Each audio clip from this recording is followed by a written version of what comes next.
අනිත් එක ජනතාවට විපතක් වුණාම පාර්ලිමේන්තු මන්ත්‍රීවරයෙක් අපිට කොරෝනා හැදේ කියලා දොරවල් වහගෙන ඉන්න ඕනේ නැහැ කියන එක තමයි මගේ මතය. මං එහෙමයි. කොරෝනා හැදුනත් නැතත් කමන්නේ මේකට ගිහිල්ලා අපි ජනතාවගේ ප්‍රශ්න අහන්න ඕනේ, දුක් ගැනවිලා අහන්න ඕනේ. ඔවුන් එක්ක මේ අවස්ථාවේ එකට ඉන්න ඕනේ කියලා තමයි මගේ මතය. ඒකයි මම ගියේ. ඉතින් ඒකට ගිය වෙලේ මේ අපේ ෆිසියෝതെරපිස්ට් ඩ්‍රයිවර් මහත්තයාව අල්ලගෙන මේ නාලිකාව කරපු දේ ගැන තමුන්නාස්ලා හිතන්නේ මේ නාලිකාව බොරුමනේ කෙලිනේ දාන්නේ. අර කියලා තියෙනවා මිනිමරණ කතාවක්. අර කිම් නිල් ජුන් ඉන්නේ. හොද මේ කොරියා උතුරු කොරියාවේ මේ අපේ ජනාධිපතිතුමා ඉස්සලා දානවා එතුමා මැරුණා කියලා.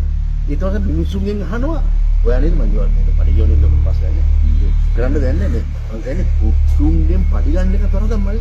ඒ කියන්නේ වෙන දොබ්බක් වගේ.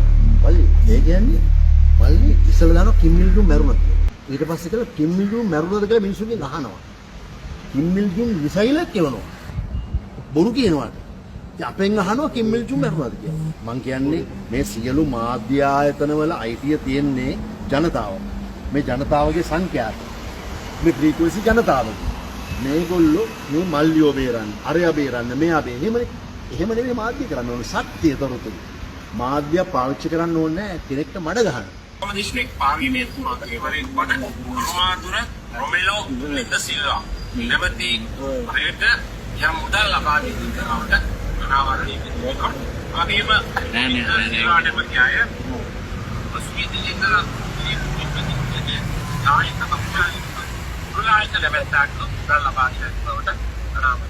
මල්ලි දැන් මට රුපියල් බිලියනයක් වන්දි ඉල්ලලා කවුද රෙනෝඩ් සිල්වා මහත්තයා හිමි නාලිකාවේ අධිපති නඩුවක් දාලා තියෙනවා. දැන් අදිත් රෝහණ මහත්තයාලා දාන්නේ නැත්තේ.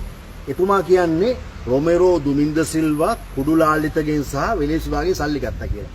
අන්තිමට මේ නඩුවේදී කවුද අනිල් සිල්වා ජීතිච්ච මහත්තයා කියලා පුසාවේදී පිළිගත්තනේ. පිළියර මොනවද කිව්වේ? දුමින්ද සිල්වා මහත්තයා කුඩු වෙලේසුදාගෙන් ලක්ෂ 25ක් ගත්තලු මල්ලි ණයට. පොලියට.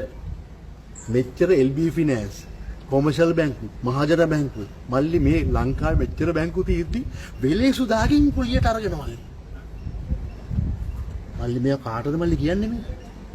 ඉතින් මේ අය කියනවා මේ අයනේ මල්ලි පහුගිය ටිකී අර අතන මේ පැලවත්තේ මල්ලි මේක කලේ අවුරුදු කුමරිය. ඉතින් මං කියන්නේ මෙවැනි අය කියන දේවල් විශ්වාස කරනවා. දැන්වත් හැදෙන්න කියලා මම මේ නාලිකාවලට කියන්නේ. මේ කියන්නේ අජිත් රෝහණ මහත්තයා කියන්නේ වෙලේසුදාගේ සල්ලි ගත්තා, කුඩුලාලිතගේ සල්ලි ගත්තා කියලා. ඉතින් මේක ලංකාව පුරා දන්න පුරාවෘත්තයක් වගේ. ඇයි අර බෞද්ධිකේ බොරැල්ලේ මේ අර මේ සුනිල්ලු උසපු එලේ සුදු ඇන්වල. ඒතකොට දුමින්ද සිල්වා මහත්තයා කිව්වේ මුළු බොරැල්ලේම ජනතාව කෑ ගැහුවා කුඩ කියලා. ඒක ඉන්ටර්නෙට් එකේ තියෙනවා. ඉතින් මමද කිව්වේ මේක. මම මේ මාධ්‍යවේදීන්ට කියන්නේ කුඩු කාර්යයන්ගෙන් පඩි ගන්න මාධ්‍යවේදීන්ට මල්ලි ලේ බඩ යනවා මල්ලි. කුඩු කාර්යයන්ගෙන් පඩි අරගෙන ළමයිට කන්න දෙන්න එපා. ඒවා yaadෙන්නේ නැහැ. ඉතින් කුඩු වලට විරුද්ධව කතා කරනවා කියන්නේ බෙල්ල ගහලා යන වැඩ. ඒ හින්දා මම කුඩු නාලිකාවට කුඩු චෝදනා තියෙන කුඩු නාලිකාවට සහ ඒකේ වැඩ කරන මේකට යන ආටිස්ලාගෙනුත් මං ඉල්ලා හිටින්නේ. පුළුවන් නම් වර්ජනය කරන්න. ඒකට කඩේ යන අයටත් මං කියන්නේ මේක භයානක තත්ත්වයක්. තාම භයානක තත්ත්වයක්. සසත්‍ය පතුරවනවා, කුඩු ගේනවා, ලක්ෂ ගණන් තෑගි දෙනවා, මේ කාර් දෙනවා, පඩි දෙනවා. එහෙට ෆයින් ඉන මාධ්‍යවේදීන්ට ලොකු ගණන් ගෙවලා ආයෙ ගන්නවා. ඉතින් අපි දන්නවා ලොකු ප්‍රශ්නයක් තියෙනවා ඇත. මම කියන්නේ කරුණා කළා කුඩු විලදාම් කරනවා නම් කුඩු විලදාම නවත්තන්න කියන එක තමයි කියන්නේ.